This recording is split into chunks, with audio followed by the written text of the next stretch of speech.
Does the National Prosecuting Authority prosecute without fear, favor, or prejudice? Are the NPA and SAPS free of political influence? Why were charges against Tigran Morris and Senzo Meiwa murder suspects dropped?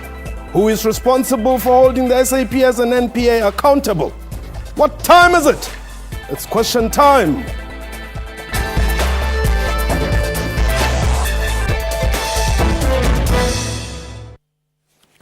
Hello and welcome to the show. My name is Mpho Tsedu. The fight against rampant crime in South Africa continues to pose serious challenges to the authorities. While the South African Police Service is mandated to arrest criminals, it is the responsibility of the NPA to institute criminal proceedings. However, the decision by the NPA to prosecute and not to prosecute has opened public debates. After the recent arrest and sudden dropping of the charges against both the Senzo Meiwa and Tigran Morris murder suspects, public concerns have been raised on whether the SAPS and the NPA are fully committed to arrest and ensure that criminals are prosecuted. But is the NPA making the work of the police any easier or difficult? My guests today in studio are Brigadier Neville Malila from the South African Police Service in Gauteng, Pastor Hein April is a Park community leader, and joining us from our Pretoria studios is the NPA National Spokesperson, Nathi Ncube. Before we go into our program, let's firstly have a look at this insert. We were in court for 2 minutes and we didn't hear anything why these charges were drawn. As we are standing here as a community, we want to know why is the charges, all charges dropped against this gentleman. It is the same thing that has happened now with Senzo. Gentlemen, welcome. Mr. Ncube, welcome also to the show. Pastor, you were quite agitated. Just talk to us about Thank you. Thank you for having us on your show. I think all of us were agitated as community members because you must understand that we went to the Boksburg court to be part of a process of seeing the case through and hearing what actually happened and hear the version of the suspect. However, we were extremely disgruntled and disappointed to get to the court and hear that the charges has been dropped. Okay. Up until now, we have not received any clear explanation from the NPA with regards to why these charges has been dropped. In fact, we have invited them. Last night there was a community meeting in Park where they didn't appear. We are still disgruntled about that fact. Mr. Ncube, why did the NPA drop charges? Thank you for having us, and perhaps I need to start by saying that it is indeed true that we do prosecute without fear, favor, and prejudice, but also that decision to prosecute, when it's made, it has to be based on evidence which is credible, but also admissible in the court of law. Over and above that, it must be sufficient. You must remember that we have the responsibility as the NPA to prove the case beyond any reasonable doubt. Correct. Now, our responsibility and obligation in terms of the Constitution and in terms of the NPA Act is to ensure that we take matters to court where there are reasonable prospects of a successful prosecution. Yes. If we fail to do so, we will be civilly liable to be sued by a member of the public who would have been maliciously prosecuted for a crime that you would have been charged with. Okay. Now, our responsibility differs from that of the police, which is to gather evidence. We only evaluate and assess evidence, not on the basis of the fact, but to ensure that such evidence is in line or with the provisions of the Criminal Procedure Act, law of evidence, and other related legislation, amongst others, which is the Constitution. So the reasons why the matter was withdrawn is because it did not meet the standard that I've now outlined, as I have indicated. Okay. Brigadier, why couldn't you provide evidence that would get the suspect not to be released? Mpho, good afternoon. I think from the police side, it is true that our responsibility ultimately is to provide evidence. And after collecting the evidence, and that evidence is collected through the process of investigation.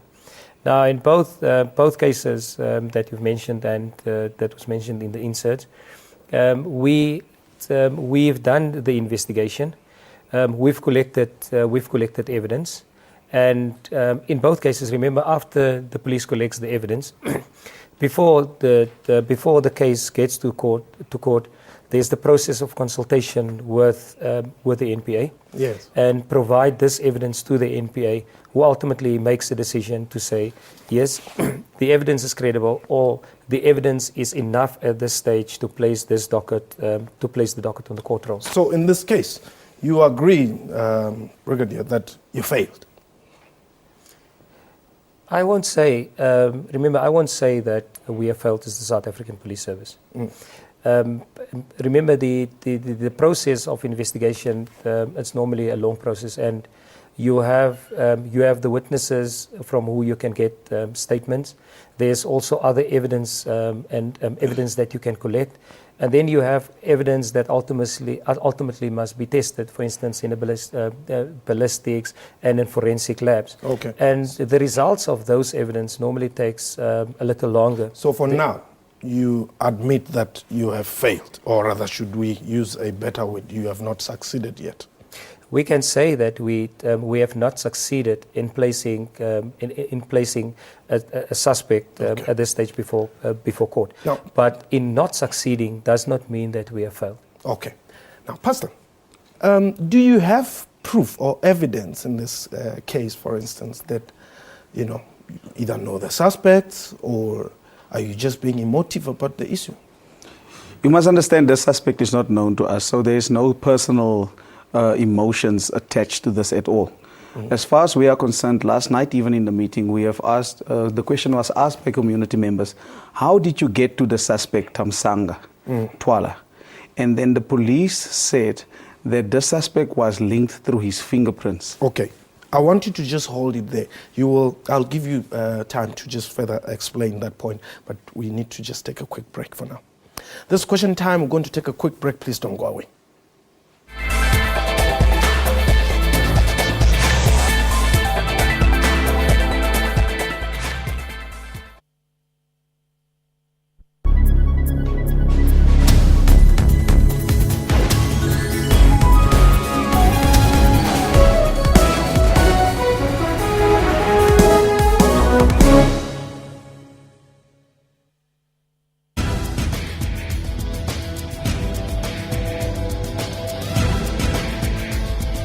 Technology is all around us and is improving lives across Africa, like how young Nigerians are connecting to the internet. There are doctors finding new ways to save lives in Cameroon, and the South African public transport system that is now getting Wi-Fi. We have gadgets, apps and loads more, some of which play a big role in Africa's growth. A huge part of this African growth is technological innovation. To find out a bit more about social media and technology news from here in Africa and abroad, join me, Siphumelele Zondi, every Sunday at 7:30 p.m. on SABC News.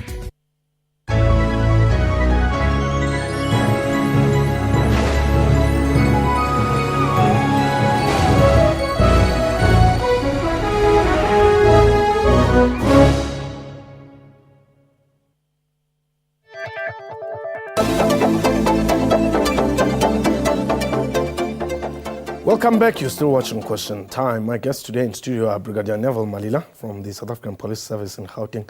Pastor Hein April is a Roche Park community leader, and from our Pretoria studios, it's NPA National Spokesperson Nathi Ncube. Now, Pastor, I just want to give you a moment or so to quickly elaborate on that point. Thank you. You must know that personally, I don't know, or we as a community don't know the suspect that was arrested. As far as we are concerned, any person could have been arrested, and the reaction would have been the same. We have asked the police the question last night, how is it that they got to the suspect? and it was indicated that it was through his fingerprints that he was linked and then brought to a parade, identity parade.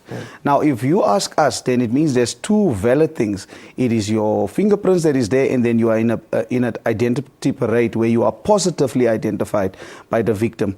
That we don't see any way how this thing could not be sufficient evidence. And then to be fed lies by blame shifting is not assisting anyone. We want to know the truth. You're saying that the NPA didn't attend the meeting. Did you ask them to attend? Yes. What was the purpose of the invitation? The purpose of the invitation was for them to come and explain to us as the community what took place, what is the process, what was the cause that the suspect was released. Okay. Now, Mr. Ncube, perhaps let me just come to you. I don't know if you would have the exact details of the invitation and why the NPA didn't send a representative. Is this something unusual for the NPA to turn down such an invite to attend a community meeting where community members are seeking some form of clarity? Well, I speak for the NPA, and any invitation I think would have been sent to me. I did not receive such an invitation. The National Director did not receive such an invitation.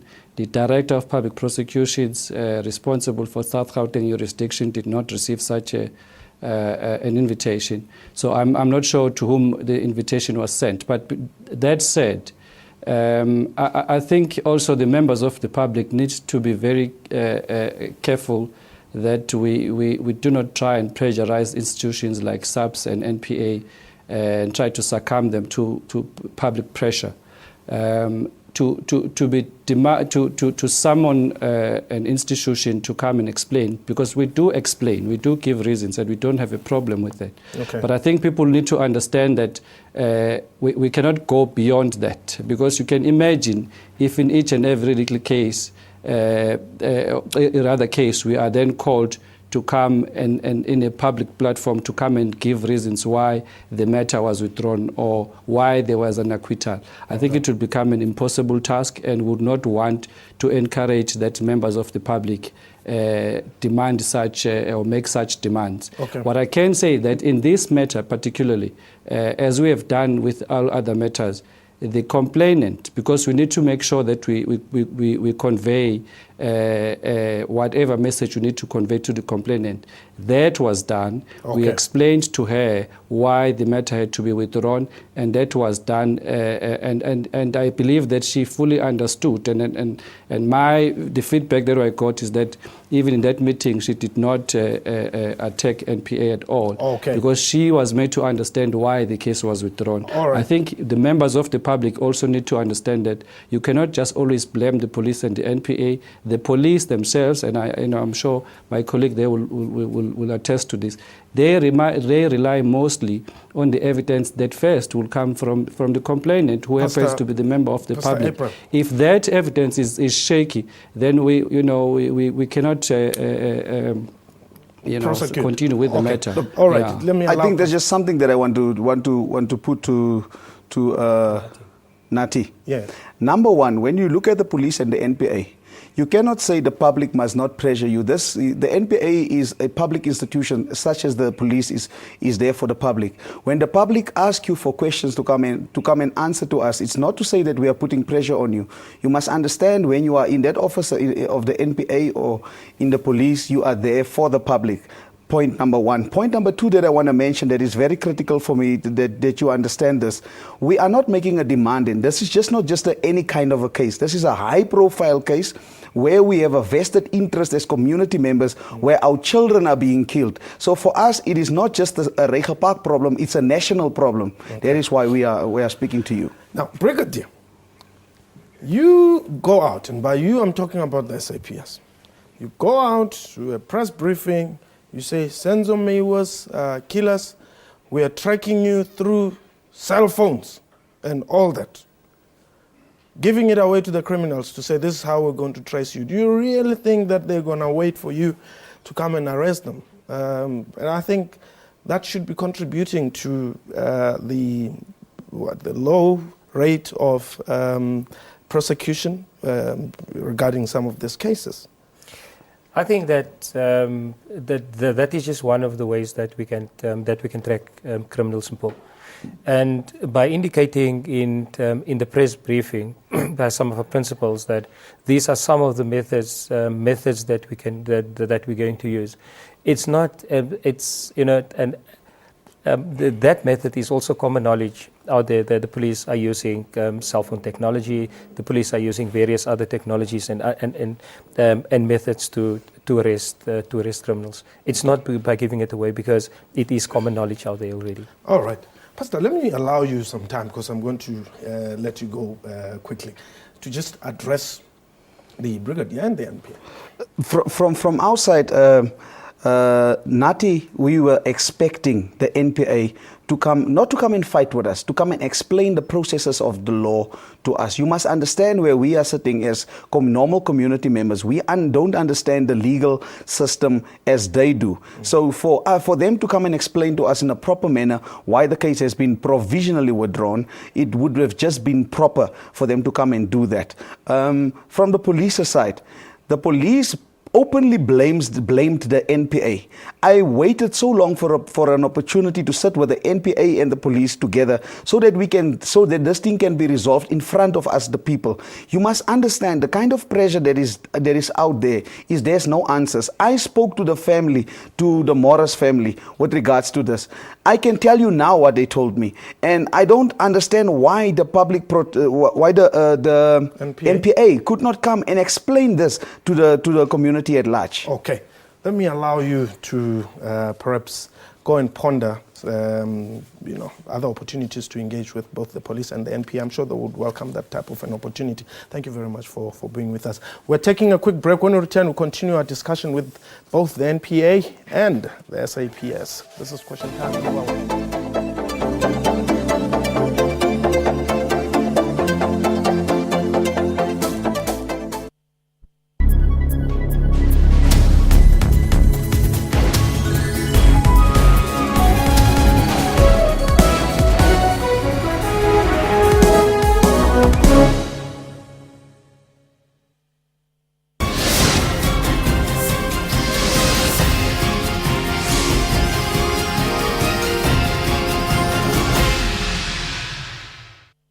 President Robert Mugabe began a state visit to China on Sunday in a bid to lure investment in his country's stagnant economy. President Xi Jinping hailed Mugabe as a renowned African liberation leader. Proudly, South Africa is indeed pressing on with its Ubuntu School campaign, launched in 2012. Somehow, as South Africans, we have drifted from the core of who we are. We have kind of lost a sense of identity. The program aims to address the rising levels of sexual violence and bullying at schools. You find the amount of hooliganism and sexual violence in schools. So it's actually quite disturbing. And the challenge is quite huge. PM News every day, 3 to 5:30 p.m.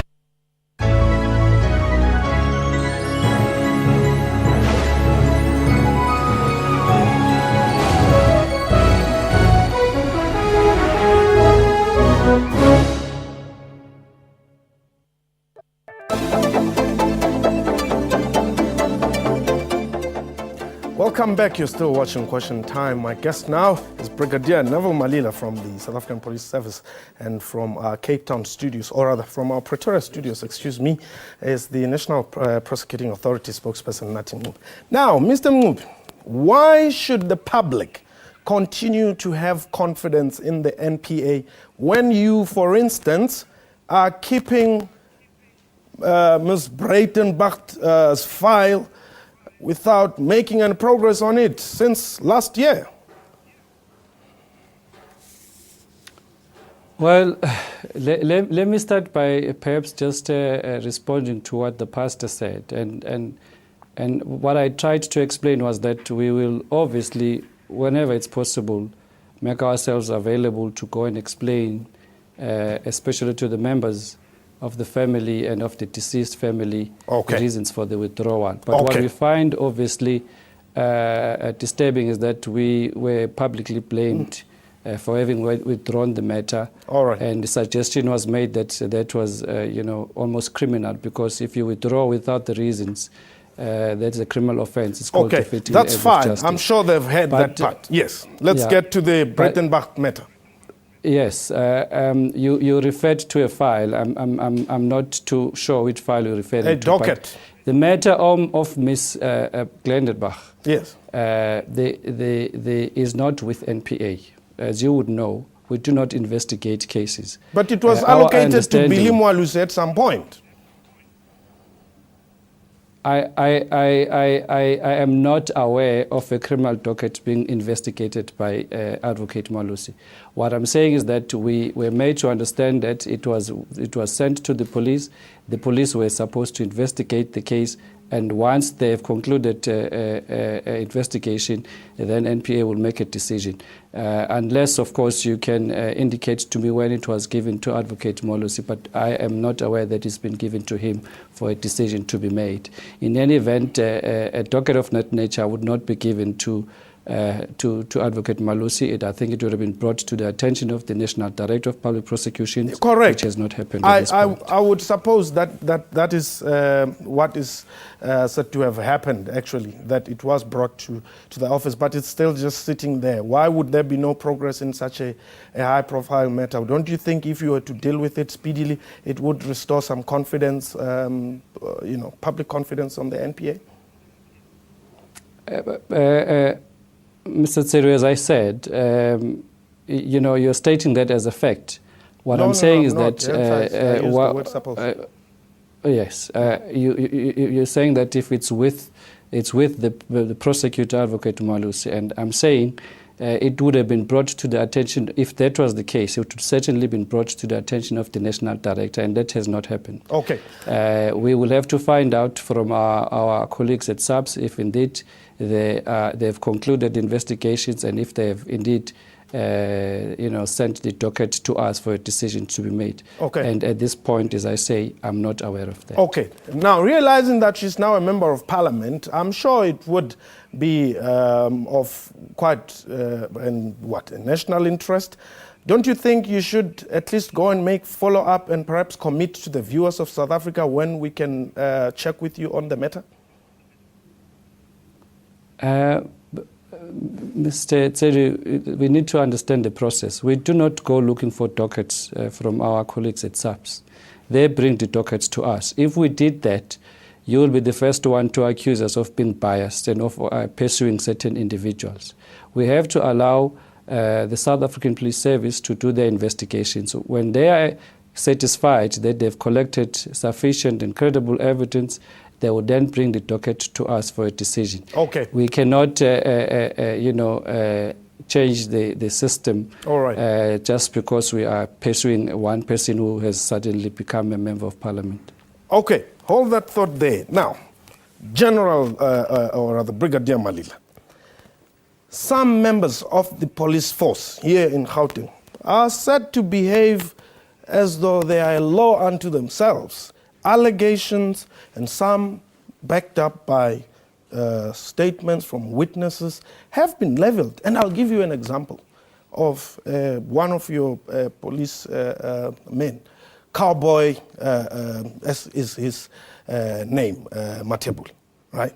He's been implicated in a whole lot of cases. And even now, I can give you a case, 90/10/2014 Heidelberg Police Station, where he is said to have gone and interfered with the investigating officer and one of the suspects, taking the suspect to the investigating officer to say, you are not going to deal with this matter. Why don't you act upon such people? Paul, we cannot, as a South African Police Service, be a law unto our own. Remember, we're in a democracy. We're in a democratic constitution. Yes. And we need to act as police officers in terms of the constitution. Okay, I've given you a case, for instance. Yeah, the case that you said, I'm going to take notes when we finish with the show. Okay. And I will follow that up. I mean, if they've provided me the case before we started with the show, I would have followed that up, and I would have been in a position to provide you with an answer. Yeah, because in this matter, for instance, arresting officers are receiving calls from suspects telling them you are next. telling them we are going to deal with you because we've got the protection of high police officers. I think important that information, if arresting officers, if they have that information, the information that they are receiving calls from suspects or they're receiving threats. Remember, we have internal resources. The members need to come forward. They can come to the cluster commanders or the provincial office. Not to my knowledge. Because of course, remember, if those members have come forward, one of the things that we would have done threat assessments. Okay. Now, what do you commit to do in particular with this gentleman whom I've said is implicated in various cases where officers within your force are saying he is indeed a pain to deal with? I think, as I said earlier on, I'm going to take that detail from you. Mm-hmm. We will make contact with the complainants. Okay. And if we need to do investigations against the member, if there need to be internal investigations, if there are threats and if there need to be criminal investigations, then we as an organization, we will do that. Why don't you suspend him? Because, like I said, there's already another case where statements from witnesses are already there. Remember, all these things are processes. There needs to be investigations. Okay, how long is it going to take you to come back to me? When allegations are being leveled against the person, I think it's just, especially in the democratic area, we need to give the police an opportunity to do the investigations. Okay. Now, give me time frames. When are you going to come back to me with regards to Cowboy? I think you must give us at least, if I have all those details, I'll follow it up. I'll go back to the office so that we can start with the process of investigation. If you need us to give you some feedback in a month, it's not to say, for instance, a month is too long. It depends what the allegations are, Mpo. No, I'm saying to you, and I'm giving you this as a fact, that officers are there. We will interview those officers and get statements from those officers. Now, a month is too long, and start with the Brigadier. process. Come, give me some reasonable time now. For investigation, a month is not too long. A month is relatively reasonable if you look at investigative processes. No, but if you took less than a month to drop charges against Senzo Mewa's killers, then I think we're talking a different story. Give me time. A week? 2? As I said, we'll come back to you in a month's time. Less than a month? In a month's time, we'll come back and give you feedback. Okay. That is what I commit to. You've made a commitment. Nathi Ngobe, thank you very much. And Brigadier Malila, thank you very much as well. That was question time for today. Goodbye.